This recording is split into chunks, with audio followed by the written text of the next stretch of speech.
about retirement. Of course, I'm going to be heavily encouraging you to save for retirement because that's all I think about all day because that's my job. So, needless to say, my retirement feels a long way away, but I bet you'll be ready. think about it. I will be ready. So, anyway, I'll just get started. Feel free to ask questions during the presentation if you have any. There's no bad questions, so please ask them, and there will be time for questions at the end too. So we'll start out with this. How long will your retirement money need to last? So we are living longer than our parents and our grandparents did. The average male today, if you are 65 today, you have a 50% chance of living to 85 and a 25% chance of living to 92. If you're a 65-year-old female today, you have a 50% chance of living to 88 and a 25% chance of living to 94. And if you happen to be a married 65-year-old couple, there is a 50% chance that at least one of you will live to 92 and a 25% chance at least one of you will live to 97. So with those types of odds, if you retire in your 60s, you could be in retirement for 30 years. And that's a long time to have money to support you. So we really encourage the 401k, the retirement savings, because of this biggest statistic is how long we're living and how long when think about you're 95, you're still alive, your money has run out. You can't move in with your kids because they're in their 70s and they don't want you because they don't have enough money either. So you really want to consider, you got to die before your money runs out.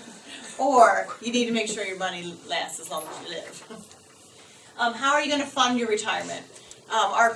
We currently looked at today's retirees. So those people in the Social Security system collecting their benefit, and the income that they receive every year, 19% of their income comes from Social Security. So they're getting 80% of their income from somewhere else. 18% of it coming from their pension, their retirement, 24% from other investments that they had. But the big number, 35%, is earned income. That means they all still have a job, some type of job.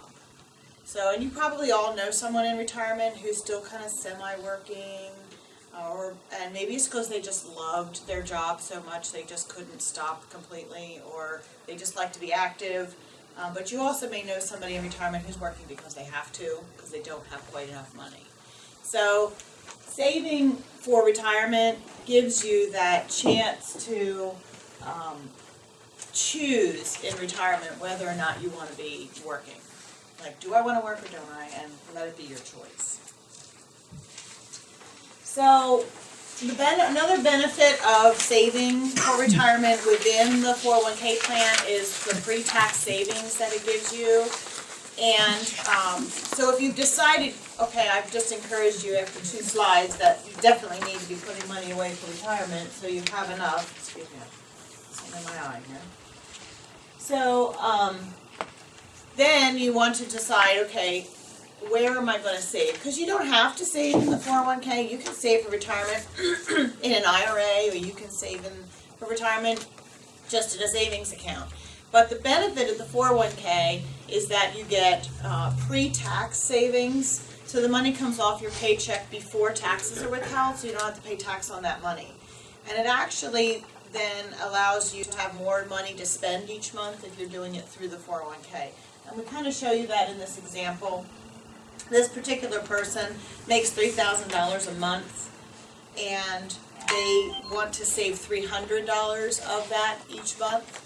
So if they're saving in the 401k, on the left-hand side, it shows how we would reduce their taxable income down to $2,700 after that $300 was put into the retirement account.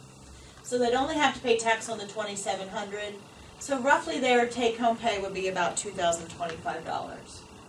Now on the right, this same person had they decided to save outside of the plan, and that's even with an IRA, because the IRA, you're not going to get the immediate pre-tax benefit. You may get the deduction later, but that's just going to be something that adjusts your refund or what you don't have to put in when you file your taxes.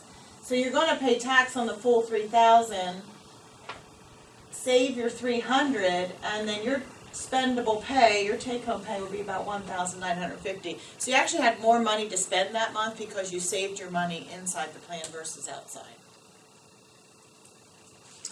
The sooner you start, the more money you will have, the less you will actually have to save to have that balance. We show that here in our example. Mary saves for retirement starting when she turns 30 years old. She puts $2,000 a year into the plan, and she does that for 10 years or until the year she turns 39. So $20,000 of her money has been set aside for retirement. In our example here, she stops saving when she's 40 and just lets the money grow towards retirement. Assuming she would make about an 8% a year return on her investment, at age 65, her balance in the plan will be roughly $231,000. Now, Mike also saves $2,000 a year in the plan, but he waits to start till he's 40, and he puts $2,000 a year in for the next 26 years or until he turns 65. So $52,000 of his money is deposited to the plan. And assuming he makes the same 8% a year that Mary did, he would have about $173,000 in his account when he hit 65. So even though he put in more than twice as much contribution as Mary did, she has more money because her money got in there sooner. And it's the benefit of what we call compounding, which is earning on your earnings. So the more time your earnings have to grow, and their earnings on those earnings, and the earnings on it's compounding what you will have in your account. So the sooner you start, the more money you'll have, and the less you actually have to put away to have it. There is also a tax savers credit. If you file your own taxes, or if you have somebody who prepares your taxes for you, there is a tax savers credit depending on your income levels, what your adjusted gross income level. You may qualify for that. So you can get up to a 50% credit for the contributions you save for retirement. We show an example here of somebody who makes $17,000 a year. They would typically pay about $2,250 of taxes during the year. If they saved $2,000 in the retirement plan that year, they would get, first of all, a savings of $300 on their taxes for putting the $2,000 away pre-tax. They would then get the 50% credit on the $2,000, so they get a $1,000 credit on their tax return. So they end up paying net taxes of $950, and they were able to put $2,000 away for really what cost them $700 because they saved $1,300 in taxes because they had the credit and the tax savings. So if you're in a lower tax bracket, you may find that you can get a credit for these contributions. So be sure to look into that. I did include in your packet the 2015 tax rate. So where do you fall and whether or not you can get a credit? And it transitions out. So you start at a 50% credit, but there's a 20% credit and a 10% credit, depending on your income and how you file. Just want to quickly go over for anybody who is somewhat new to the company, how the plan works. You are eligible after being here a year, and you enter the first of the month after that year has passed. Your deferrals, you can put any percentage of your pay into the plan. It's your choice what you do. There's just an annual IRS dollar limit that you can't exceed. So for 2015, that limit is $18,000. Unless you're over age 50, you can do what they call a catch-up contribution. So your total deferral maximum if you're over 50 is $24,000 for 2015. The company matches 25% on the first 4% that you put in. So if you're not already at the 4%, or if you're not in the plan and you're thinking of joining, you definitely want to try to at least do that 4%. Get all that free money that they're willing to give you for working here and saving for retirement. Take advantage of that. There's also a discretionary profit sharing that is determined at the end of every year. So depending on how the company does and whether there's profit, then they make a decision and money is deposited in. In order to receive the match, you have to defer into the plan, so because they're matching your contributions. But the profit sharing goes to anybody who qualifies, which is, one, you became eligible, you were here the year, and then you have to be still employed at the end of the plan year, so you have to still be employed on 12/31, and you have to have worked at least 1,000 hours, which is 20 hours a week. Probably all at least working 20 hours a week. Okay. There's a vesting schedule on the employer money that goes into your account. So your money is always 100% vested that you're putting away. The match and profit sharing is subject to how many years of service you have worked for Industrial Piping Systems. This starts with your date of hire, so if you're not already participating in the plan, but you've been here 3 years, you're actually already 50% vested. So as soon as you would start to contribute and get money from the company, you would actually already be vested in their contributions. It's a 5-year schedule. Once you're here 5 years, you're fully vested. So what vesting means, it's that ownership of your account. So if you left after 3 years, you could take 50% of the money that the employer had put into your account with you and all of your money. And the other 50% would be forfeited. And just so you know, that is a more generous vesting schedule than the typical plan. Most companies have a 6-year schedule, so you're getting a little bit quicker vesting here, working for Industrial Piping Systems. And then withdrawals from the plan, once you put the money in, you really can't access it until you have some type of a distributable event. And I've listed them there. You either leave employment from them. If you become disabled or die, you're not taking it, but your beneficiaries will get it. Retirement, obviously, it is a retirement plan. Once you turn 59 and a half, if you're still employed here, you can start to access the money. A lot of people like to take that advantage of that if they want to go maybe part-time as they get closer to retirement and they need to supplement, the difference in income when they went to part-time. And there is a hardship provision in the plan, so if you have an emergency situation and you need to get access to your funds, you could. The IRS has 6 reasons why you can withdraw under the hardship. They're to buy your primary residence, prevent eviction or foreclosure on your home, pay medical expenses that aren't covered by your insurance, pay college tuition for you and your dependents, pay funeral expenses for your dependents, really almost any family member, the funerals, your parents, you can really do funeral for a lot of people. And then catastrophic damage to your home caused by a natural disaster. And that one came about after Katrina down in New Orleans. People couldn't get their money out of their retirement plan to fix the house that they lost. So it didn't really make a lot of sense to not offer that. So once you've decided, definitely be putting money away for retirement, then you need to figure out how to invest it, because you do have the ability to invest the money that you put in and the matching contributions that the company gives you.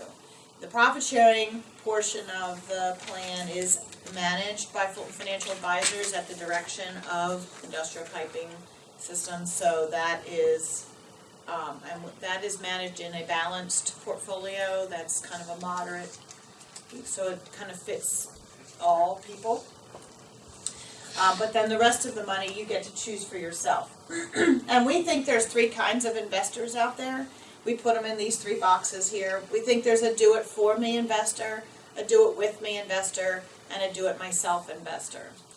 And so you fall somewhere probably in one of those boxes.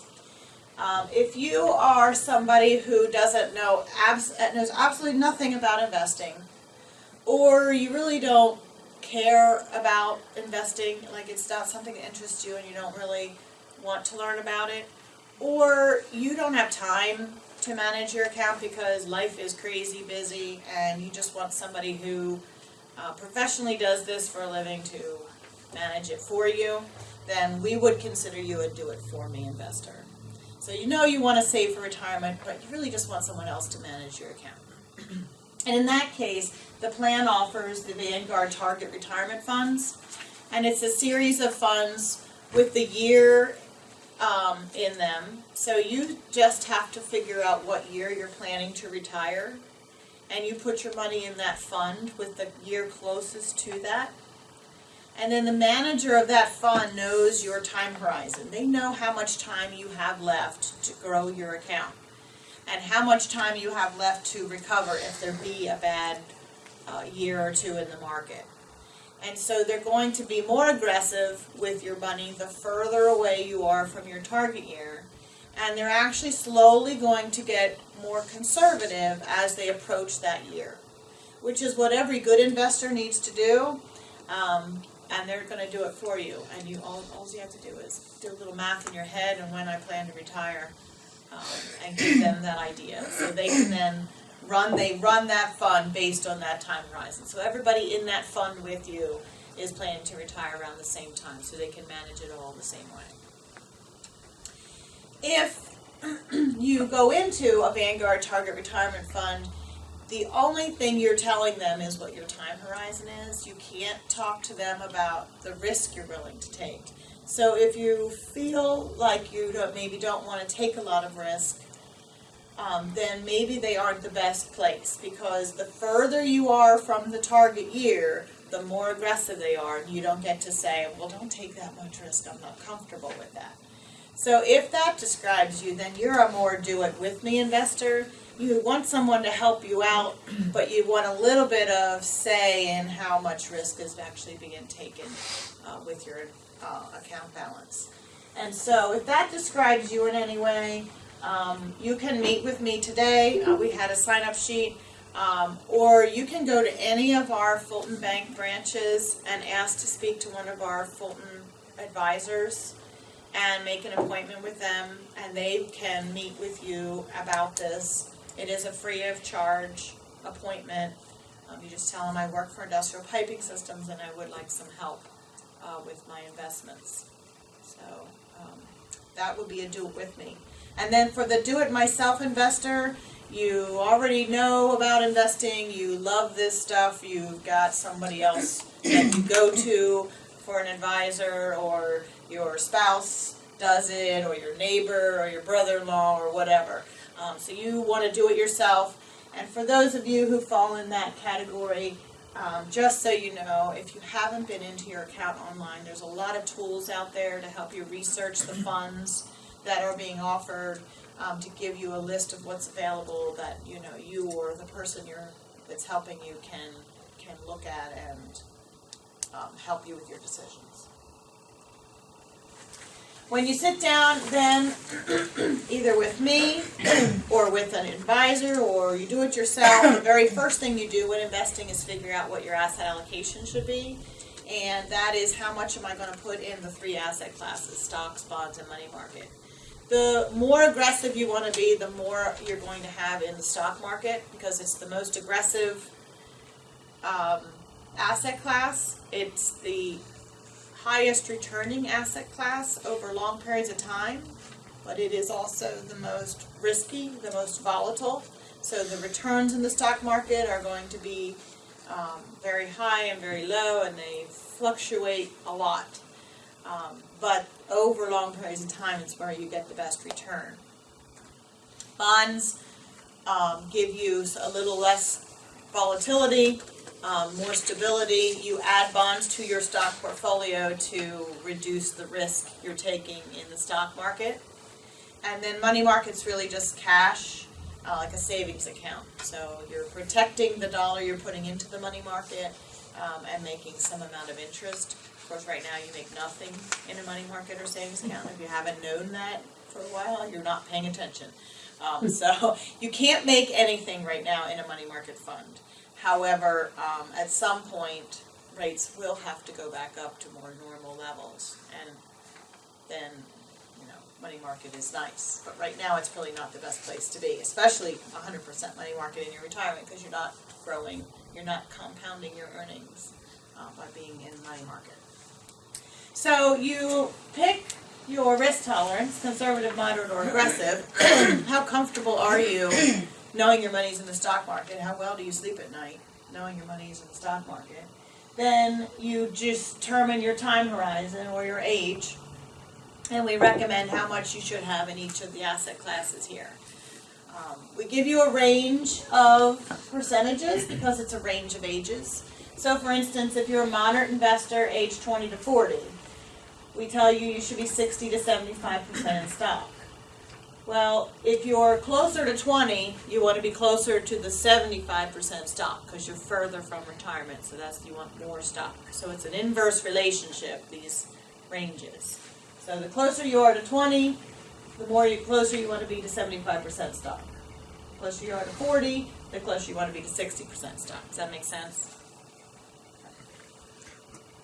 Once you know those percentages, then you can go to the list of funds that are available in the plan and allocate your money to fit that asset allocation.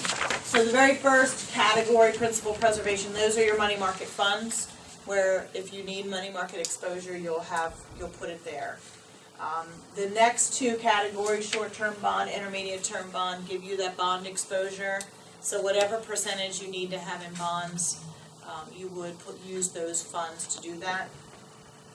And then stock funds, whatever you need in the stock market, would go in from the large cap growth fund all the way to the bottom of the page. These are all stock funds.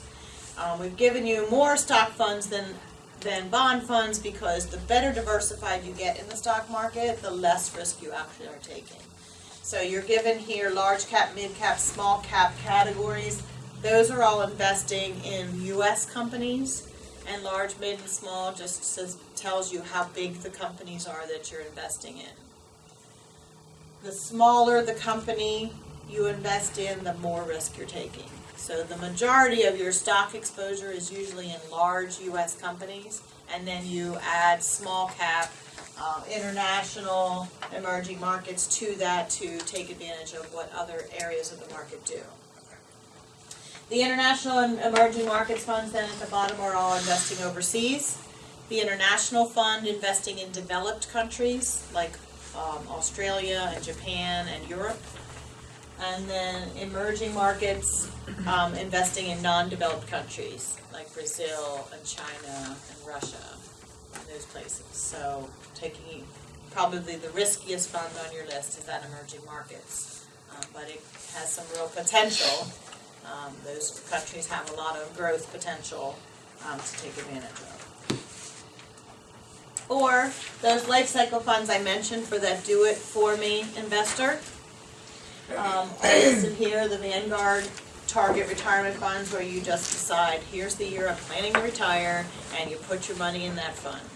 So, and if you decide later you want to move out of it, you can. These are not, you don't get locked in. You can move out of it, in and out of it as whenever you want to. Okay. I mentioned that there's lots of tools on the web. If you've not been in your account, FultonFinancialAdvisors.com is our website. 401k Access is the choice you make under our online services drop-down box. And then your access, if you've not ever signed in before, your user ID is your social security number, and your password is the last 4 digits of your social. It's going to then prompt you to set up some security questions, change your user ID and password, and then you can go in and access your account. All of your investment changes are made online, and you can order old statements. You can, there's a retirement calculator to see if you're on target to have enough money in retirement to live 30 years beyond the date you retire, or whatever that's going to be. So there's lots of information and tools available to you out there. So what should you do? Well, increase your deferral if you can. Join the plan if you haven't. Review your beneficiary designation.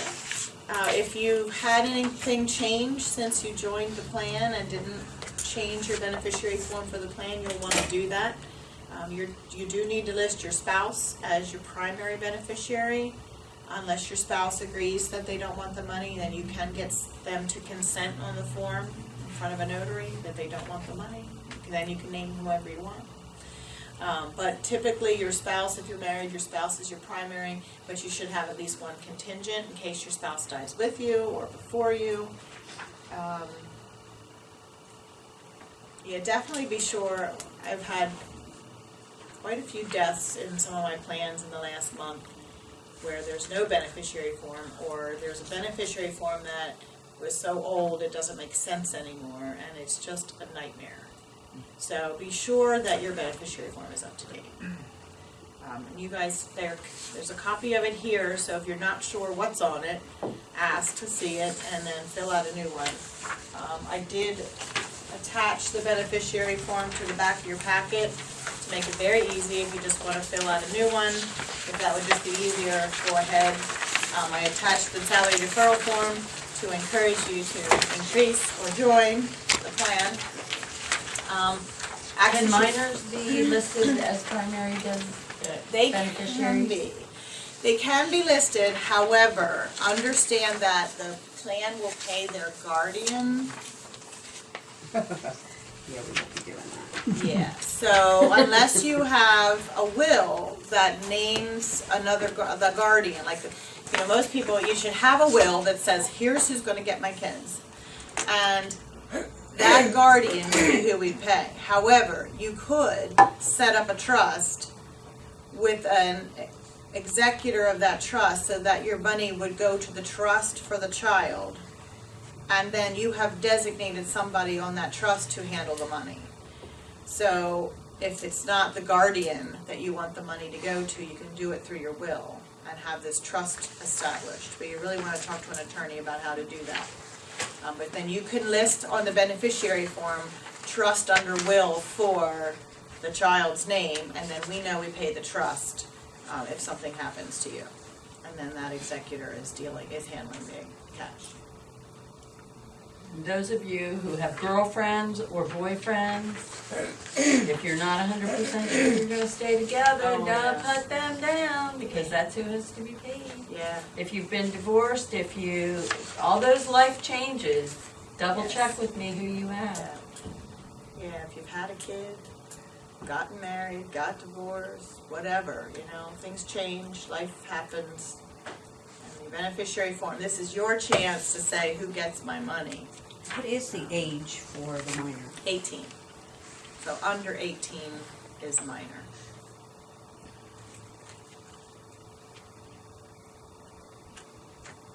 Questions? Did I answer your question? You did. Okay, good. Just a question on Social Security. I mean, everybody's participating in Social Security or think it's going to be there. I mean, it used to be you could retire at 62 and get somewhat benefits, and you wait till 65, and then I went to 67. And I'm at the age where I'm past 70 now before I would get full benefits. And I think there's some out there, even the year before I go into it, Social Security is reduced. The percentage is reduced. So what is the age where you can get full benefits of Social Security based off, I know it's how old you are. Yeah, is there a chart out there that we can look up? Or yeah, is I there think it's out on the Social Security website. Yeah, it is, Okay. Yeah, that tells you based on your date of birth Right. when. That's something you guys might want to look into, is because if you're, like, I was born 65, so, I mean, I'm fairly old, so you guys that are younger than me, you're gonna be at least 7 before you get full benefits of Security, so, I mean, that's, Yeah. so. I look at Social Security as icing on the cake. I mean, Social Security was really never meant to be our retirement account. It was put together, it was put out there with FDR after the Great Depression, And the life expectancy of the average person then was 62. They never expected you to collect Social Security. But now, you know, they've not changed that until more recently with, you know, extending the age. And now people are living into their 90s. It could be the possibility Social Security's not even there. There, when you it's guys get possible. retired. So, I mean, It's that's, possible. you know. I think there might be a revolt if they did that, but It could be minimal there. It'd be hard, yeah. It'd be hard. I think it would really be hard for the government to completely get rid of it But it without. could be very minimal. Yeah, but you could. The benefits could be reduced, or you know. Yeah, it's We're gonna need definitely. an elevator for us elderly people. We're still, Stairs. so we're working on that 35% earned income. That is only if your brain stays good. Oh, Because yeah. if you're 70 and you can't do your Yeah, job, you're that's not true. going to be here. Yeah. So don't count on working till you're Dementia, 90. Alzheimer's, you know, that doesn't really work in the. You won't keep us past our prime. No, I'm not keeping you past You'll be your long gone. You think? I'll be here in spirit. I don't mean dead. I mean gone from my behalf. Half a You day. never know. I might be here till my dying days. Other questions? I have one. Is the government able to touch this at all? Only if you owe them taxes. If you owe them taxes? They can assess on back taxes. And your creditors cannot touch it. So if you have to declare bankruptcy, this is protected from that. So they cannot touch your retirement, your qualified retirement account. I don't think that can be that it can be touched for that. What are you trying to say, Rick? I'm just curious. So there's babies he has we don't know about. Yeah, I'm not aware that you could. It's, I know the government can get it, and I know that your creditors cannot. And that, to me, is a creditor, and it's not the government.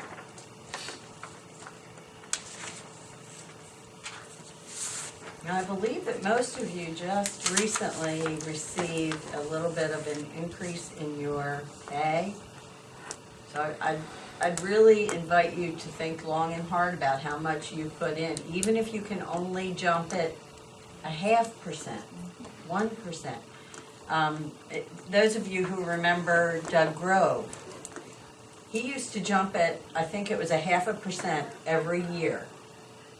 And he never noticed a difference. It was a pretty neat habit that he had. Yeah, if you just got an increase, and you go in right now and have them adjust it, even just 1%, because you will not, I promise you, will not miss it. And it's 1%. 1% on the next 25 years can equate to $100,000. You know, if you just do 1 more percent. It's amazing what that, because of that compounding and.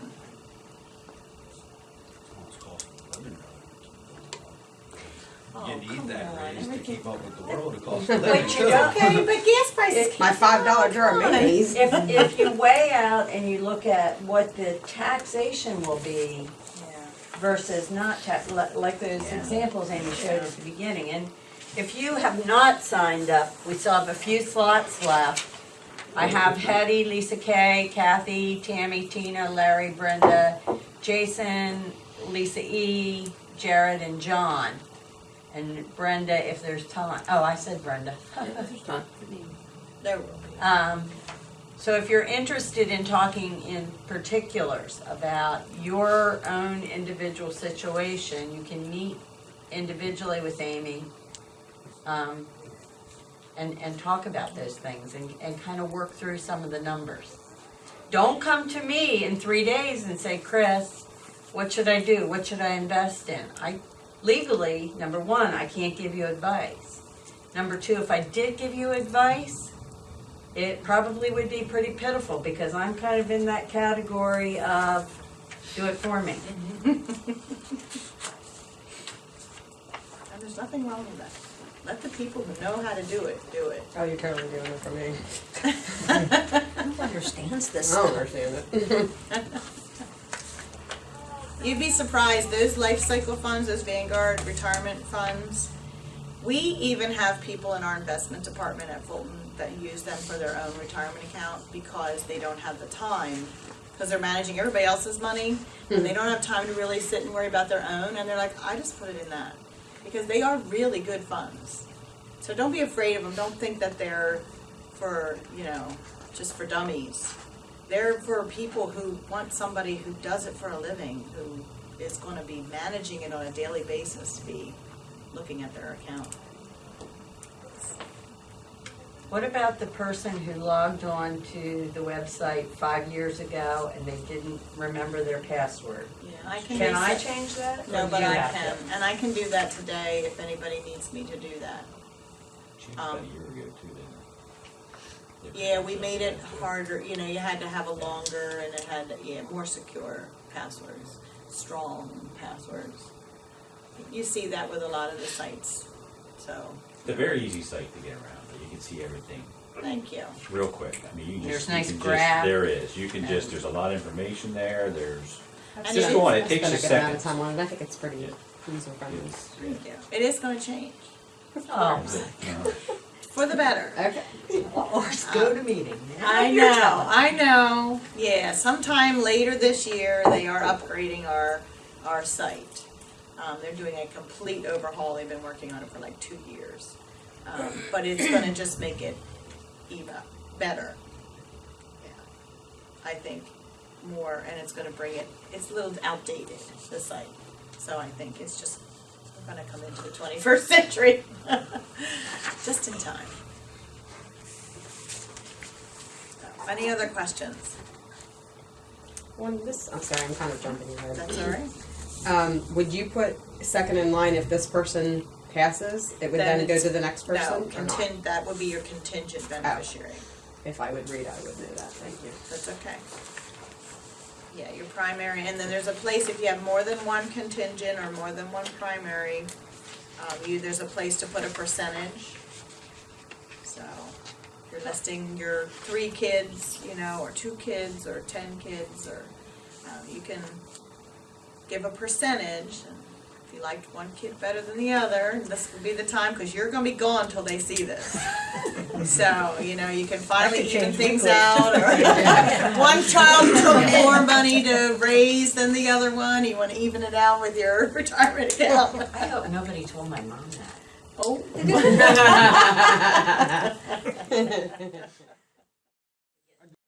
Remember that little exercise we did with my little fun worksheet a couple of months ago where you wrote down your age now and then you added 5 and you added 5 and you added 5? There were a lot of you guys that said you were retiring before age 65.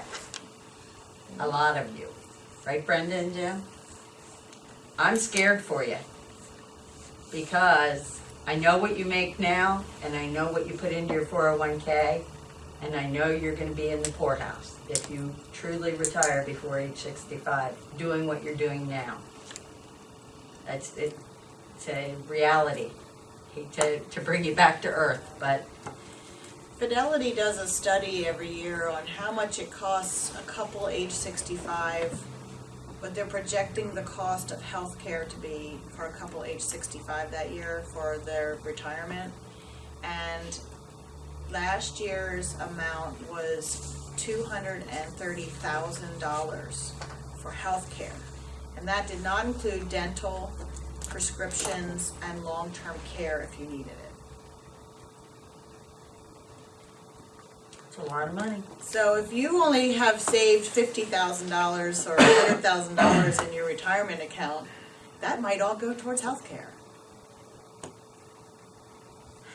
Lisa Kohler, she's like, I'm going to be working until I'm 105. It's a scary, the healthcare is the deal breaker.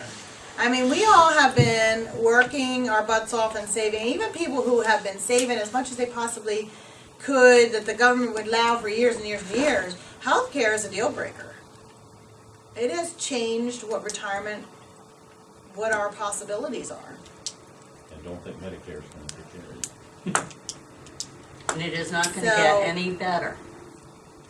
For, put it away. You are paying yourself when you put it in your retirement account. That is your money. That is for you. It's not, the company's not telling you to do this because they want your money. They want you to be able to live comfortably in retirement. And they've given you that opportunity in this vehicle and they're helping you along the way by putting money in it too. This is not taxed when it's taken out of your pay. Correct.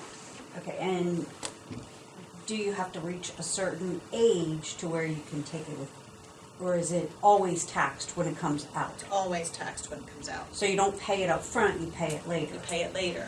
But the idea is you're probably in a higher tax bracket today than you will be in retirement because if you've played the game right, your expenses will be lower in retirement because your house is paid off and your kids are grown and their college expenses are done, right? So you're really just paying to live, for your utilities, your taxes, that kind of stuff. So you hope that you need less income in retirement, and so you're in a lower tax bracket. So you've deferred it when you're in a higher tax bracket to pay at the lower rate later.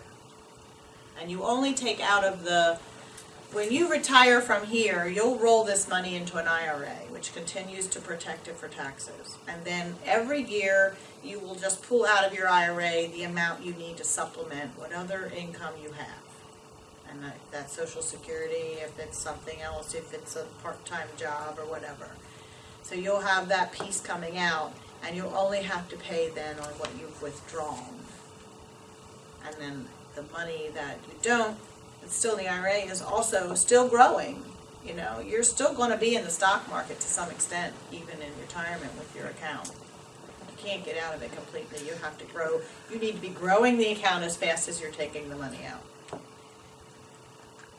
How often can you make a change to it? To the investments, every day. And for those of you who are sitting here going, well, I just got hired, I have a whole year, I don't need to think about this. I will tell you that I spoke to Amy when she got here this morning, and this summer we look at the plan and where the profit sharing stuff is invested and all that.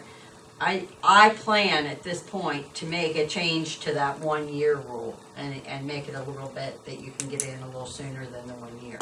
So if you're thinking about it today and you think, well, I can't do it for a year, go ahead and fill out the paperwork anyhow and give it to me, and we'll hold it until the time that you are eligible, and that eligibility more than likely come September will be a little different than it is right now.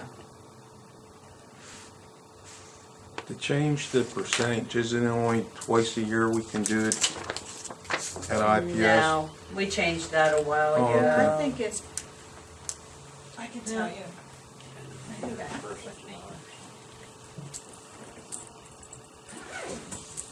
You want to change again, John? No, I was just You haven't wondering. changed it all this year, have you? No, I was just wondering. I always remember it like January and July. The January and July, Used to be entry dates. but It could have been changes to your deferral back a long time ago. I do know that the January and July is gone. So if I want to change what I put in now, I can.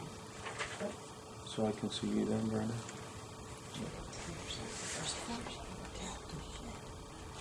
Yeah.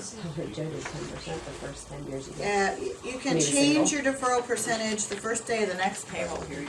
So every pay, you could come in and drive Brenda nuts. I do that already. I don't, she might start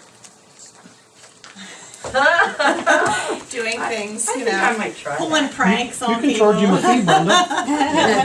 Yeah, It's a fee. bring me a cup of coffee. bucket there on your I desk. might and we'll change it drop for the money you. Every time you change it, costs you lunch. There you $5 go. scratch off. Sheets. Sheets hot dogs. There you go.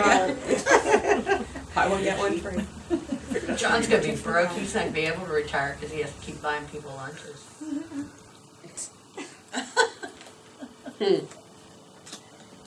Yeah. Any other questions? Does anybody else want to sign up? Lace wants to be put on there, she asked me this morning. So you have different time slots? Yeah, Tina, you're 1:20 to 1:40. Larry, 1:40 to 2 o'clock. Hetty, 11 to 11:20. Lisa Kohler, 11:20, 11:40. Tammy, 1 to 1:20. Jason, 2:20 to 2:40. Johnny, 3:20 to 3:40. You still here then? Yeah. Brenda, 2 to 2:20. You want to be on there, Dougie? 4 to 4:20. Oh, that's right, there's a lunch. 11:30 and 12:30. There is. Amy will be over in the office, right, Brenda? You're all cleaned up in there? Woohoo! Good It's job. gonna be a crazy day, but we can do I'm this. sorry, Chris, did you say 11 or 1:40 Oh to 2? my God, Larry. 1:40 to 2 o'clock. Okay, that's what I Got got. it? That's what I wrote it down, but I wasn't. 1 I got it. I got it. to 2 o'clock. Okay. Look at me. I have a question that probably will That's decide Tuesday. if I want to make a meeting. Yeah, what day? If I, was what year? And then after I withdrew, I had to wait 6 months to and I was lax and didn't, so I'm gonna do that today. Will Oh. everything stay the same as what I had it, or I have to totally? Yes, Okay. no, we Awesome. would still have your elections and all in Perfect. file and, Cause it's been 2 years. since oh, I've been okay. doing it. Yeah, So so you just can I have, get you back on? really just need to fill out a new deferral form. Have to- Done. Yeah. Half of my questions were answered today, but that's okay. I just Well, kinda- this can give you the chance to talk individually and Yeah, I tell just wanna your look at what- story. Tell your You leave, story. Sean. Tina, you're gonna be telling your Today. story, you might need longer than 20 minutes. What's the Okay. She said you're gonna get to You tell need your to story. rewrite Yes, it. you might need longer than 20 All minutes. right, For me. Tammy, I'm gonna put you at 4:20. Okay. Sean, I'm putting you at 1 o'clock. Okay. Does that work for you with all the other dynamics that's going on today? So it's like, Yeah. And you said we can start? Do I need to be, do I need to talk to her then, or? If you have particular things that you wanna talk about, like if you know what your retirement other money is, or you can, Okay. but you don't. I don't. I mean, at this Yeah. point, it's a year. It'll probably be 6 months, 3 months, something like that. And Amy's always available on the phone All right. or whatever. Okay, let's call this a meeting and switch so we can get the other folks up.